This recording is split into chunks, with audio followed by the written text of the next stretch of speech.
Have you ever felt like everything around you was changing? But no matter how hard you tried, you couldn't stop it? The people you once depended on begin drifting away. Doors that were once wide open suddenly close. Opportunities disappear. Plans fall apart. And no matter how much you pray, it feels like God isn't putting things back together. Instead, everything seems to be coming apart. In moments like these, it's easy to believe that God has abandoned you. But what if the exact opposite is true? What if what feels like a painful ending is actually God preparing you for a brand new beginning? The truth is, throughout the Bible, God rarely takes people into a new season without first bringing an old season to an end. Noah had to leave the world he knew before stepping into a new covenant. Abraham had to leave his homeland before receiving God's promise. Moses spent 40 years in the wilderness before leading a nation. Even Jesus spent 40 days in the wilderness before beginning his public ministry. God has always worked through seasons. Some seasons are for planting, some are for growing, some are for waiting, and some are for letting go. The difficult part is that while we're living through those transitions, they rarely make sense. We often pray for open doors, while God is quietly asking us to release the room we've already outgrown. Have you ever noticed how we naturally cling to what feels familiar? Even when something is hurting us, we hold on because it's comfortable. We stay in relationships that no longer bring peace. We keep chasing opportunities that God has already closed. We continue asking for yesterday's blessings, while God is preparing tomorrow's purpose. Not because we're stubborn, but because uncertainty feels frightening. The unknown has always been one of humanity's greatest fears. At least in the familiar, we know what to expect. But faith has never been about living in what's familiar. Faith begins where certainty ends. That's why some of God's greatest blessings first appear as painful losses. Joseph probably thought his life was falling apart when his brothers sold him into slavery. David probably wondered why years passed between God's promise and becoming king. Ruth likely believed everything was over after losing her husband. Yet every painful ending became the doorway to something they never could have imagined. Looking back, it's easy to see God's hand. Living through it, that's the hard part. Maybe that's exactly where you are today. Maybe you've been praying for restoration, but instead you've experienced separation.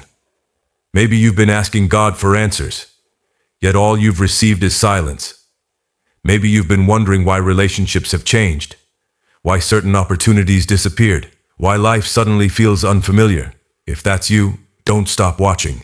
Because sometimes the greatest mistake we make is assuming that every closed door is an attack from the enemy. Sometimes the closed door has God's fingerprints all over it. One of the hardest lessons to learn is that not every ending is a punishment. Sometimes an ending is protection. Think about a parent holding the hand of a small child while crossing a busy street. The child wants to run towards something exciting on the other side. They pull against their parent's hand. From the child's perspective, the parent is stopping their happiness. But from the parent's perspective, they're protecting a future the child cannot yet see. Many times we react to God the same way. We fight to reopen doors he intentionally closed. We beg him to restore situations he has already decided to end, not because we're rebellious, but because we don't yet understand what he sees. God sees the road ahead. We only see the moment we're standing in. That's why trusting him often feels so difficult. It requires believing that his perspective is greater than our emotions. It requires believing that today's disappointment might become tomorrow's testimony. Here's the first sign that God may be closing a chapter of your life. The things that once gave you peace no longer satisfy your spirit. It's a strange feeling. Nothing around you has necessarily changed overnight. You still have the same routine, the same environment, the same conversations. Yet something deep inside you feels restless. You begin sensing that you've outgrown where you are. The excitement you once had slowly disappears. Not because you're ungrateful, but because your heart knows something your mind hasn't fully accepted yet. Many people mistake this feeling for failure. They assume they've lost motivation. They believe something is wrong with them.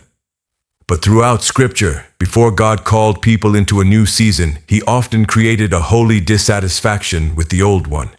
Imagine if Abraham had been completely comfortable in his homeland. He never would have left. Imagine if the disciples had been perfectly content fishing forever.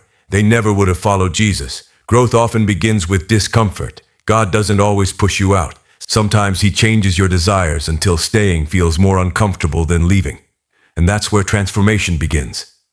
The danger is that many people spend years praying for excitement to return to a season that God has already finished.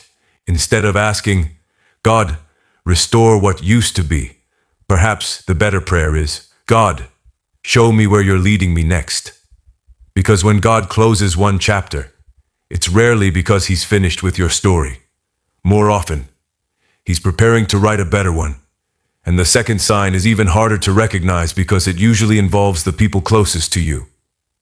The second sign is often the most painful because it doesn't involve places, it involves people. There comes a moment in many people's lives when relationships begin to change. Friends who once encouraged you become distant. Conversations that once felt natural suddenly feel forced. People you expected to walk with you into the future slowly disappear from your life. At first, it hurts. You wonder if you did something wrong. You replay conversations in your mind. You search for answers. You pray for those relationships to go back to the way they used to be. But what if they're not supposed to? One of the hardest truths about spiritual growth is that not everyone assigned to one season of your life is assigned to the next. Throughout Scripture, every major transition came with changing relationships. Abraham left behind everything familiar. Joseph was separated from his brothers. David spent years away from his own family. The disciples left their fishing partners to follow Jesus. Even Jesus experienced people walking away from him. Not everyone stayed. Not everyone understood. Not everyone believed. And yet, God's purpose continued moving forward. Sometimes we believe every relationship is meant to last forever. But seasons change. Children grow up. Students graduate. Families move. Jobs end. Churches change. Life constantly reminds us that change is part of God's design. The mistake we often make is confusing temporary assignments with permanent promises. Some people are sent to encourage you during one chapter. Others are there to teach you difficult lessons. Some help you discover your purpose. Others reveal the areas where you still need healing. Every relationship has value, but not every relationship has permanence. That's difficult to accept because our hearts naturally resist loss. We hold tightly to memories. We remember the laughter, the conversations, the dreams we shared. And when those relationships begin to fade, it feels like part of us is fading too. But imagine climbing a mountain. At the bottom, many people begin the journey with you. The path is wide. The climb is easy. Everyone is excited. But as the mountain grows steeper, the crowd becomes smaller. Some decide the climb is too difficult. Others choose a different path. Eventually, only a few continue upward. The mountain didn't reject them. It simply revealed who was willing to keep climbing. Sometimes God allows distance in relationships because your next season requires different people. People who will strengthen your faith instead of weakening it. People who challenge your calling instead of distracting you from it. People who celebrate God's purpose in your life rather than compete with it. That doesn't mean the people who left were bad. It simply means their assignment in your life may have been complete. And that's okay. Not every goodbye is a tragedy. Sometimes it's preparation. Another sign that God may be closing a chapter is when he removes the distractions you've depended on. This rarely feels like a blessing at first. It often feels like loss. Maybe your schedule suddenly changes. A hobby no longer interests you. An opportunity disappears. A plan you've worked on for years unexpectedly falls apart. Your first reaction is disappointment. But later, you discover that the very thing you lost was preventing you from becoming who God created you to be.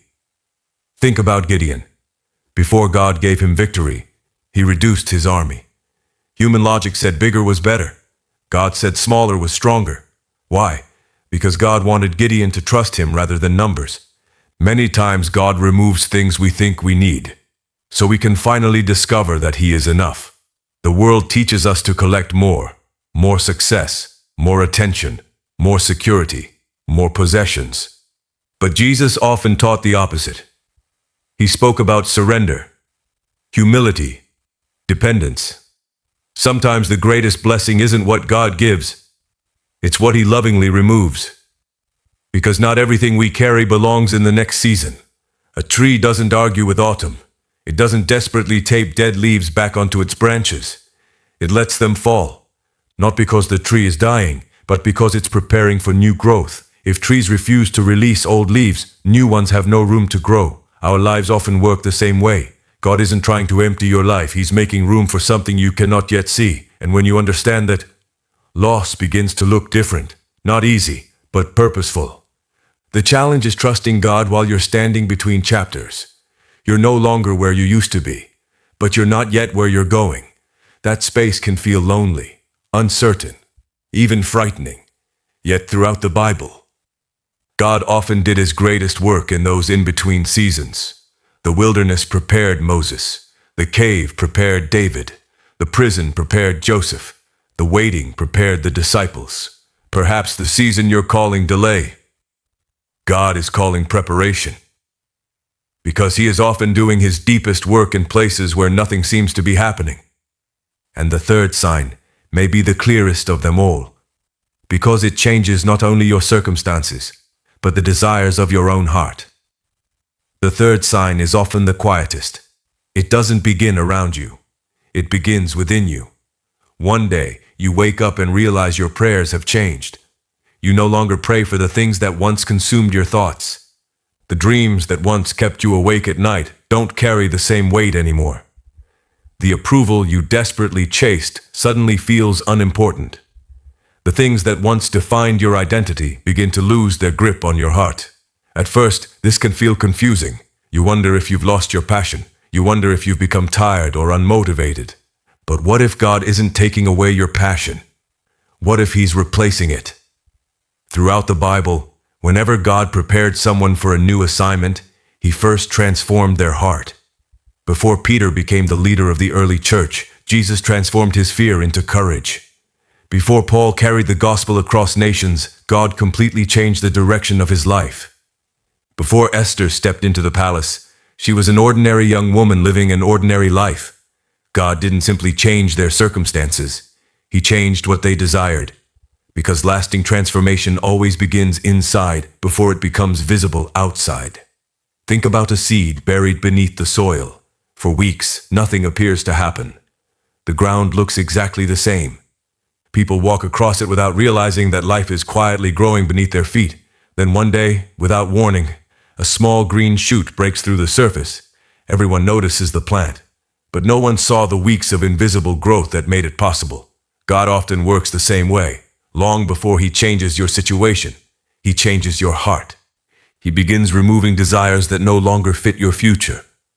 He places new burdens inside you, new dreams, new compassion, new courage. You begin caring about things you once ignored.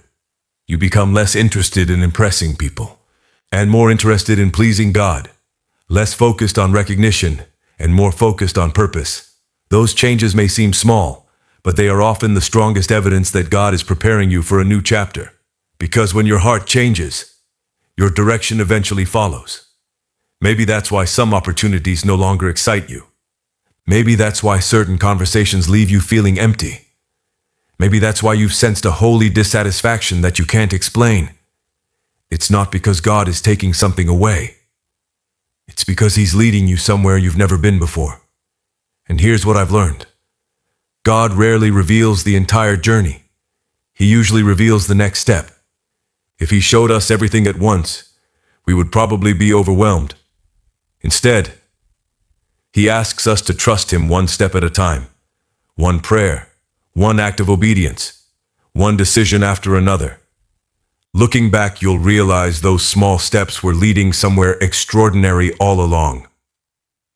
Imagine reading only one chapter of a novel. If you stop there, many parts would seem confusing. Characters disappear, questions remain unanswered, conflicts feel unresolved. You might even think the author made a mistake. But as you continue reading, everything begins to connect.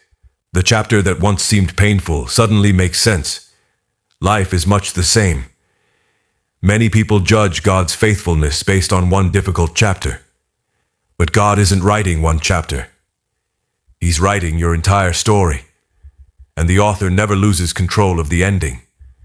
So if you're watching this today while everything feels uncertain, remember this. Closed doors don't always mean rejection. Sometimes they mean redirection.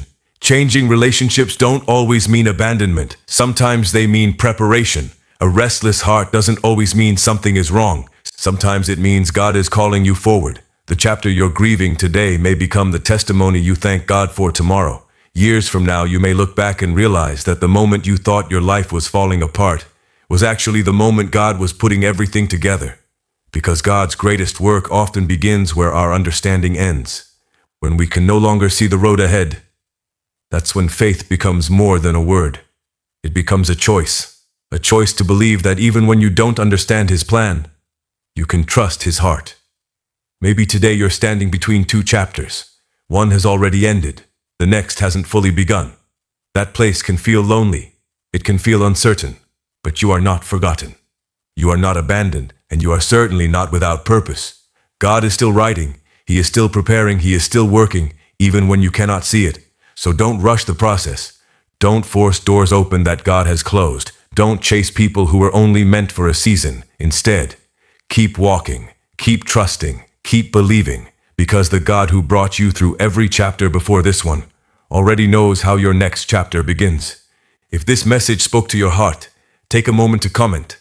I'm ready for my next chapter. And if you're walking through a season of change, remember that you're not walking through it alone. Subscribe and join me in the next video, where we'll uncover another powerful question. 4 ways God quietly prepares you for a miracle before you ever see it. You won't want to miss it.